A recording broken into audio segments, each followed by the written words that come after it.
بسم اللہ الرحمن الرحیم۔ روحانی دستک پلیٹ فارم پر پوچھے جانے والے سوالات اور ان کے جوابات۔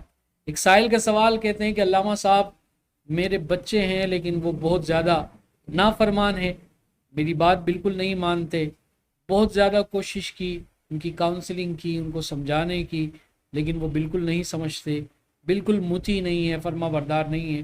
اس کے حوالے سے کوئی عمل تعلیم کیجیے۔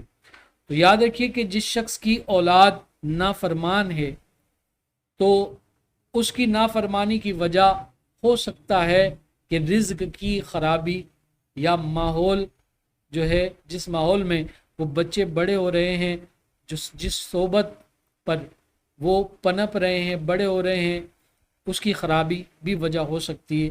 تو اس کو پہلے ٹھیک کر لیا جائے۔ ساتھ ساتھ قرآنی آیت، اللہ تبارک و تعالیٰ نے اپنے کلام میں یہ تاثیر دی ہے کہ یہ کلام نافرمانوں کو مطیع کر سکتا ہے۔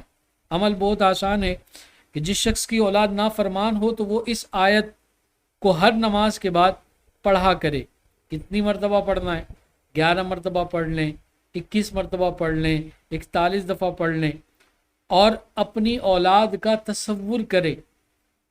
اور جب اس آیت پر پہنچے اور آیت کے اس لفظ پر پہنچے ذریتی، تو اس لفظ پر پہنچ کر اپنی اولاد کا تصور کرے، انشاءاللہ العزیز یہ اولاد ضرور فرما بردار ہوں گی۔ وہ آیت کون سی ہے؟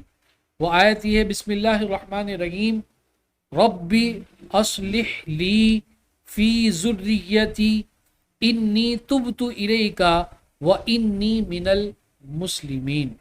دوبارہ سن لیجئے، بسم اللہ الرحمن الرحیم، ربی اصلح لی فی ذریتی۔